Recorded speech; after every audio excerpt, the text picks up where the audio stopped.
Sebelumnya kami berdua sangat bersuka cita karena kami berdiri di sini ingin berbagi pengalaman hidup kami di dalam Tuhan. Yang kedua juga kami ingin mengucapkan terima kasih kepada Pak Gembala, Pak Rudi dan Ibu beserta tim yang telah mendoakan kami sehingga istri saya dan kami saat ini berada di tengah Bapak dan Ibu dalam kondisi sehat. Haleluya. Sebelumnya saya percaya ada pepatah tak kenal maka tak sayang. Jadi perkenalkan saya untuk memperkenalkan diri. Nama saya Hasan. Umur saya sudah 45 tahun ini. Latar belakang saya dulu orang tua saya masih hidup yang lama. Tahun 2000 saya dan percaya Tuhan Yesus. Saya bekerja di salah satu perusahaan asuransi. Saya beribadah di GKP Kampung Baru. Dan istri saya ini namanya Suryani Magdalena, kami menikah tahun 2012 ya. Latar belakang dia sebenarnya dia dari sejak lahir berada di Kelenteng. Jadi orang tua dia, saudara-saudaranya semua tinggal di Kelenteng, bukan ada jemaat, tapi dia yang memfasilitasi orang sembahyang di Kelenteng. Jadi dulunya dia anak dewa ya. Puji Tuhan sekarang anak Tuhan. Nah, Bapak dan Ibu, ceritanya tanggal 27 Maret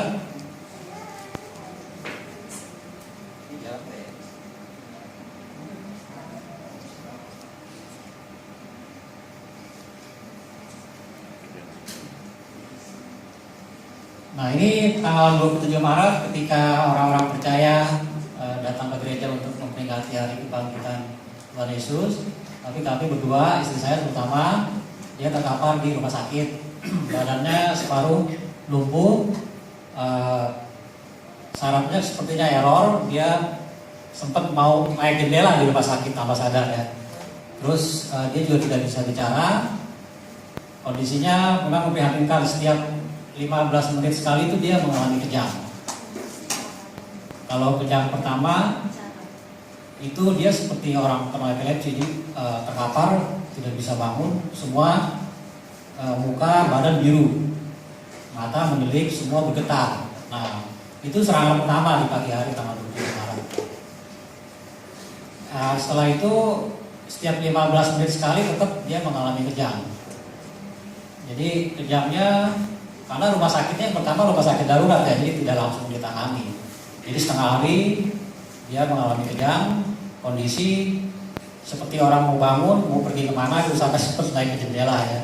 Jadi geraknya tidak terkontrol. Nah di hari kedua kami bawa, ini di hari pertama ini, hari kedua kita bawa ke OMI. Di OMI langsung masuk ke IGD, kita lakukan CT scan. CT scan itu memang ada yang menarik. Dalam CT scan itu ada hasil diagnosa pertama dikatakan tumor. Nah ini CT scan pertama di OMI. Jadi dokter bilang ini yang harus diangkat, jadi harus dioperasi. Tumor itu seperti massa, jadi udah seperti kasarnya seperti daging ya. Jadi dokter rekomendasikan untuk diangkat. Nah ini yang sebenarnya coba kalau kita perhatikan sebelumnya kalau kita perhatikan bentuk tumor itu kan kepala naga ya, seperti kepala ular ya. Ini mata kiri kanan, ini mulut, ini kepala. Nah pada saat itu sebelumnya saya merasa sedih melihat kondisi istri yang bahaya. Tapi begitu saya lihat ini malah saya ada sukacita. Saya ada pengharapan, saya percaya Tuhan Yesus bersama saya, bersama kami. Saya percaya pada saat itu istri saya pasti akan sembuh. Amin. Nah ini dokter untuk memastikan dia lakukan MRI. Jadi MRI hasilnya sama. Jadi ada tumor, malah tumornya itu cenderung berdarah. Jadi darah itu seperti sel-sel baru. Jadi cenderung ganas, tumor yang menuju ke kanker hasil MRI. Nah kemudian kita masuk ke OMI hari Senin, hari Selasa, hari Sabtu ya. Hari Sabtu sebenarnya kami mau pindah ke rumah sakit yang kedua di Siloam. Tapi begitu mau pindah ternyata kejang-kejangnya kembali seperti pertama kali kena serangan. Jadi dia parah kadang-kadang sampai tekanan darahnya tidak bisa diukur karena terlalu rendah. Karena memang sebelumnya dia darahnya dari level harusnya 12 dia ada 6, jadi darahnya berkurang separuhnya. Nah kemudian masuk ICU, dia sempat masuk ICU.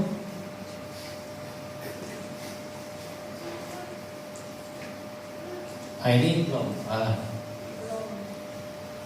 Pada saat di ICU itu kami atas referensi salah satu saudara kami di gereja telepon Pak Rudi. Jadi Pak Rudi mendoakan, kalau ceritanya sih serem ya. Karena anak dewa itu jadi dewanya marah karena dia sebenarnya kan dari begitu saya menikah ingin ikut kita gitu, ingin masuk di gereja. Jadi bulan Desember 2015 kemarin dia memutuskan untuk pelayanan. Nah setelah 3 bulan itu dia dapat selamat seperti itu. Nah Pak Rudi Agus ya itu datang ke ICU. Ya saya sebenarnya juga agak kaget karena baru pertama kali melihat berdoa dengan cara seperti yang dilakukan oleh Pak Rudi. Tapi luar biasa, di ICU cukup setengah hari. Setelah itu dia segar bugar sehingga kami boleh keluar. Kami boleh pindah ke rumah sakit karena ingin memastikan. Jadi setelah didoakan oleh Pak Rudi ada perkembangan yang luar biasa sehingga kami keluar ke rumah sakit tanpa ada perawatan. Jadi dia dianggap bisa pindah rumah sakit. Nah ini yang di Siloam. Di Siloam hari keduanya kami lakukan lagi CT scan oleh dokter dan hasilnya seperti ini. Jadi gambarnya udah mulai berubah ya, udah bukan kepala naga lagi, gambarnya udah mulai ngeblur. Nah terus kami juga lakukan lagi MRI yang kedua di Siloam, hasilnya juga sama. Jadi dokter suspek tumor pendarahan. Jadi dokter bilang harus diangkat. Malah dikhawatirkan karena ada pendarahan itu harus dibiopsi segala gitu kan sebelum diangkat. Nah terus 1 minggu berikutnya kita juga didoakan lagi oleh Pak Rudi. Pak Rudi datang ke Siloam. Ya itu kondisinya dia udah sadar sebenarnya. Waktu di office itu dia nggak sadar. Kalau di Siloam dia udah mulai sadar. Ketika Pak Rudi datang mulai sadar. Terus Pak Rudi juga mendoakan pelepasan dia. Jadi pas pelepasan dia sadar. Nah pas pelepasan itu dia udah mulai kelihatan tuh kesembuhannya. Dia kanannya sudah mulai bergerak, kakinya juga udah mulai bisa diangkat. Terus bicara dikit-dikit juga sudah mulai keluar. Setelah baca firman Mazmur 91 terutama, itu dia awalnya hanya baca dalam hati. Tapi karena dia hampir setiap jam rajin baca firman, terus saya juga ikutin. Lama-lama suaranya dia keluar.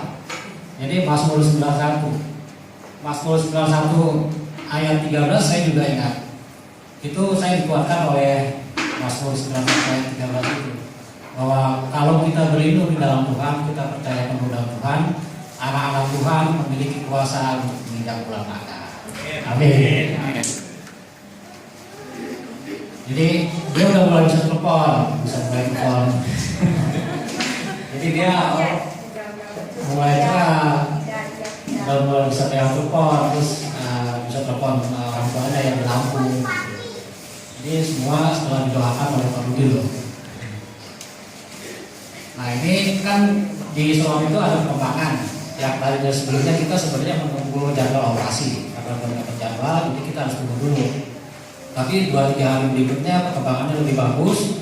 Dia udah bisa jalan, bisa bangun, bisa mulai nyanyi apa? Kemudian kau berfirman itu yang kami nyanyikan sampai dia lancar bisa nyanyi. Nah ini karena kita sudah dianggap sembuh, kita boleh pulang. Boleh pulang tanggal 13 April 2016 itu kita diizinkan pulang ke rumah. Terus 1 minggu berikutnya kami juga didoakan lagi ya Mama Rudi Bestati di rumah. Bukan hanya didoakan, tapi dibersihkan yang roh jahat itu ya. Nah, kemudian kami kontrol 1 minggu setelah pulang ke rumah, dokter sudah mengurangi obat. Jadi karena dia sudah semakin bugar, semakin sehat, tubuhnya sudah dianggap normal. Jadi obatnya dikurangi separuh, yang tadinya harusnya full. Nah, seminggu berikutnya kita datang lagi, disuruh kontrol, obatnya sudah tidak perlu obat. Nah, dokter sudah tidak bicara operasi lagi. Karena waktu dokter bilang harus operasi di Omni maupun di Siloam, kami imani bahwa kami nggak perlu operasi karena kami punya Tuhan. Yesus sebagai Tuhan penyembuh itu yang kami pegang dari awal. Nah, karena ada pengembangan itu tadi, jadi dokter minta di MRI yang kedua kali. Jadi yang kedua kali di Siloam, berarti yang ketiga kali dari Omni. Jadi hasilnya benar-benar tumornya sudah tidak ada. Jadi tidak ada massa, tidak ada tumor. Tumor yang tadi itu yang kelihatan di scan sudah hilang. Luar biasa Tuhan.